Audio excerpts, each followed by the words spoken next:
Up in the attic, trying to figure out what I want to do with this. We got a new system going in a couple of weeks. Look at that. Trying to figure out why there's so much lint, dust, dog hair. Dryer vent. Keep looking, keep looking. Where am I going to transition in for the new plenum?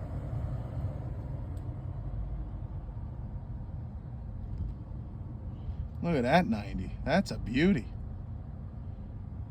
There's got to be some good airflow with that, huh?